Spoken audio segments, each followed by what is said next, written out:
আমি একসময় বলেছিলাম যে ভারত পাকিস্তান যুদ্ধের মধ্যে ধীরে ধীরে বাংলাদেশ এবার জড়িয়ে যাচ্ছে। কেন জড়িয়ে যাচ্ছে তার পেছনে একটা কারণ শুনছিলাম, সে কারণটা এখন কনফার্ম হয়ে গেছে, যেহেতু আমাদের গোয়েন্দা বাহিনী এটা নিয়ে এখন প্রকাশ্যে মতামত বিনিময় করছে। আমি সকালে একটা ভিডিও করেছি যে বাংলাদেশের উপদেষ্টা, আইন উপদেষ্টা আসিফ নজরুল, তিনি লস্করে তৈবা নেতাদের সঙ্গে ঢাকায় বৈঠক করেছেন। খবরটা আমিও করেছিলাম, তখন আমি কনফার্ম ছিলাম না। আমি বললাম এটা খবর হচ্ছে, ঠিক আছে আমি এর মধ্যে একটা খবর করে রেখে দিই। কিন্তু আমি বলেছিলাম যে এই খবর কতটা সত্যি কতটা মিথ্যে আমার সারবর্তা জানা নেই। কিন্তু এখন যা বেরোচ্ছে, আমি সকালে যে ভিডিওটা করেছি সেই ভিডিওতেও তো আমার আনন্দবাজারের কাটিং দেওয়া আছে, দেড়টার ভিডিওতে। এই ভিডিওতেও আমি আরো লেটেস্ট খবর যেটা দিচ্ছি সেটা হচ্ছে মানি কন্ট্রোল 4 ঘন্টা আগে ছেপেছেন। আজকে 4 ঘন্টা আগে মানি কন্ট্রোল ছেপেছে। তারা বলছে, day after Pahalgam attack Bangladesh legal adviser met LeT operatives in Dhaka why India must be alarmed. The meeting and its timing raise serious question about the interim government stance on extremism and potential of complicity in fostering anti-India sentiment. আমাদের পেহেলগাঁওয়ে 22 তারিখে আক্রমণটা হয়েছে, 23 তারিখে উনি LET নেতাদের সঙ্গে meeting করেছেন। তাই প্রশ্ন তোলা হচ্ছে, কেন বাংলাদেশ সম্পর্কে ভারত এত চিন্তিত হবে না ইন্টারিম গভর্নমেন্টের আচার আচরণ থেকে। দেখুন 28 April 2025, a day after heinous state attack in Jammu and Kashmir, Pahalgam, which claimed 26 lives, the legal advisor of Bangladesh interim administration, Dr. Asif Nazrul, allegedly made a senior local Lashkar-e-Taiba operative named Izhar in Dhaka, while the Indian intelligence agency tracing the attack of Pakistan-based elite and its proxy, the resistance force. This meeting and this timing raises serious question about interim government's stance on extremism and its potential complicity in fostering anti-India sentiment. অর্থাৎ 22 তারিখে পেহেলগাঁওয়ের ঘটনার পর 23 তারিখে ওনারা যে মিটিংটা আসিফ নজরুল করলেন, সেটা খুব সিরিয়াস ইস্যু হিসেবে বাংলাদেশ সরকার দেখছে। While the Indian intelligence agency facing the attack of LET এখন নিজস্ব নাম পরিবর্তন করে এখন চাপ বেড়েছে আন্তর্জাতিক, তাই দ্য রেজিস্ট্যান্স ফ্রন্ট এটা গঠন করেছে। সেই রেজিস্ট্যান্স ফ্রন্টের লোকজন তারা এসে দেখা করছে, তাতে ইন্ডিয়া গভর্নমেন্ট সত্যিকারের খুব চিন্তিত। Notably, Izhar and his established history of plotting attack terror from Bangladeshi soil and his association with groups like Hezbollah Islam has been under scrutiny and their radical ideologies. The timing and nature of this meeting suggested possible endorsement or at least tacit approval of extremism elements and individuals within the Bangladeshi administration. The fact that meeting has held just a day after terror attacks raises the possibility of coordinating effort to destabilize the region of undermine India's security. While it is crucial to avoid jumping onto conclusion, the circumstances surrounding this meeting warrant serious scrutiny and raises crucial question.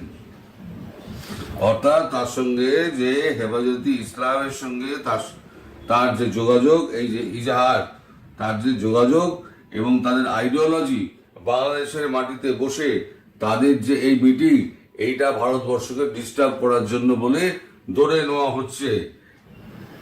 অর্থাৎ ভারতবর্ষ মনে করছে যে এই যে মিটিংগুলো হচ্ছে, সেই মিটিংগুলো ভারতকে destabilise করার জন্য মিটিংগুলো হচ্ছে। ফলে ভারত আগে থেকে সতর্কতামূলক ব্যবস্থা নেওয়ার জন্য প্রস্তুত হচ্ছে। The potential dynamics in Bangladesh has change drastically and follows the ouster of Sheikh Hasina led government in August last year. The interim government led by Mohammad Yunus has been accused of failing the protect of minority groups, particularly Hindus, and of allowing a resurgence extremist ideology. Since then, the bilateral ties between India and Bangladesh have been deteriorated rapidly. এই সমস্ত কর্মকাণ্ডগুলো করা যখন শুরু হলো, তখন ভারতের সঙ্গে rapidly তাদের ভারত বাংলাদেশের সম্পর্কের অবনতি ঘটতে শুরু করলো।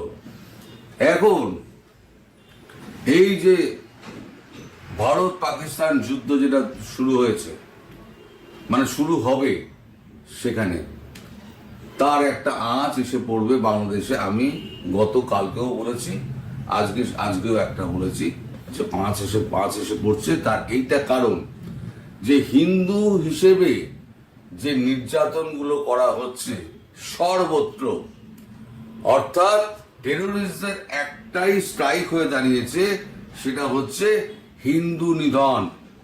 সেটা ভারতবর্ষে হোক, সেটা বাংলাদেশে হোক, সেটা পৃথিবীর যেখানে হোক। আর ভারতবর্ষ বলে রেখে দিয়েছে পৃথিবীর যেখানে হিন্দু নিধন হবে সেখানে ভারতবর্ষ নাক গলাবে ইসরায়েলের মতো। ফলে বাংলাদেশ এখন আক্রমণের মুখে পড়তে পারে। কারণ 17 নম্বর কোর কিন্তু সেই 7 সিস্টার পোস্টে বসে আছে, রাস্তাঘাট পুরো কমপ্লিট হয়ে গিয়েছে, পুরোপুরি তৈরি। যুদ্ধ এদিকে যদি শুরু হয়, যুদ্ধ কিন্তু ওদিকে শুরু হবে। কিছু না হোক, মানে ছোট আকারে হলো হবে, এবং একটা কড়া সন্দেশ, একটা যেটাকে বলে মেসেজ, সেই মেসেজটা পৌঁছে দেওয়া হবে ইউনূস সরকারের হাতে কাছে, এবং ইউনূস সরকার তার ভয়ে পালিয়েও যেতে পারে। এমন অবস্থা ভারত সৃষ্টি করবে যে ইউনূস সরকার এখান থেকে পালাবে। যেমন পাকিস্তানিরা এখন সমস্ত জামা কাপড় খুলে, সৈন্য পোশাক খুলে এখন পালিয়ে যাচ্ছে, ধীরে ধীরে সমস্ত রিজাইন করছে। ব্রিগেডিয়ার জেনারেলরা এখন প্লেন ধরে ফ্যামিলি নিয়ে পালিয়ে যাচ্ছে। বাংলাদেশের অবস্থা, বাংলাদেশের এই যে যত উপদেষ্টা আছে তাদের অবস্থা সেই হবে, আর যতগুলো এই যে যত চ্যাংড়াগুলো টেরোরিস্ট আছে তাদের অবস্থাও সেই হবে। ফলে যেটা হয়ে দাঁড়াবে, বাংলাদেশে শেখ হাসিনার ফেরাটা একই সঙ্গে সুগম হয়ে যাবে। ভারত চাইছে এক ঢিলে দুই পাখি মারতে। এদিকে জব্দও হলো এবং বাংলাদেশে শেখ হাসিনাকে বসেও দেওয়া হলো। বেশ কিছু ক্ষয়ক্ষতি হবে, ক্ষয়ক্ষতি হলে সেগুলোকে আবার পূরণের ব্যবস্থা করা যাবে। কিন্তু বাংলাদেশে শেখ হাসিনা প্রতিষ্ঠা করার জন্য এই সুযোগটাকে ভারত হয়তো হাতছাড়া করবে না। কারণ একবার যুদ্ধ থেমে গেলে আবার নতুন করে শুরু করা কিন্তু মুশকিল। সুতরাং একটা ফ্রন্ট যখন খুলছে, আর একটা ফ্রন্ট খুলে দাও, খুলে দিয়ে একসঙ্গে দুটো কাজ সেরে দাও। পূর্ব পাকিস্তান, পশ্চিম পাকিস্তান একসঙ্গে কাজ সেরে দাও। আজকে হয়তো আমার কথা মনে হচ্ছে যে কত মানুষটা ভুলভাল বকে যাচ্ছে, মানুষটা গুজব ছড়াচ্ছে, কিন্তু খুব শিগগিরই দেখবেন এই কাজটা কিন্তু শুরু হয়েছে। আগে বা পাকিস্তান শুরু হবে, তার পাশাপাশি যখন পাকিস্তান মোটামুটি একটা জায়গায় এসে যাবে, তার পাশাপাশি শুরু হয়ে যাবে বাংলাদেশ। একটা জায়গায় উত্তেজনা যখন কমে যাবে, এসকালেশন কমে যাবে, একটা জায়গায় এসকালেশন বাড়িয়ে দেবে, বাড়িয়ে দিয়ে দুটোকে ফর্সা করে দেবে। পাকিস্তান তো পাঞ্জাব আর আপনার করাচি, এই দুটো জ্বলবে, ধূলিসাৎ হয়ে যাবে।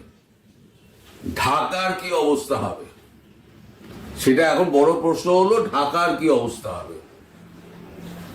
ঢাকার সাধারণ মানুষ মরবে না, কিছু কিছু ইনস্টলেশন গুরুত্বপূর্ণ সেগুলো যাবে। এমনিতেই আপনাদের অবস্থা খারাপ, আপনারা বিদ্যুৎ পাচ্ছেন না, আমরা সব খবর রাখি। ভাতের সময় বিদ্যুৎ নেই, তারপর একটা বিদ্যুৎ উৎপন্ন কেন্দ্রে সেখানে তো আবার আগুন টাগুন চলে গিয়েছে, ফলে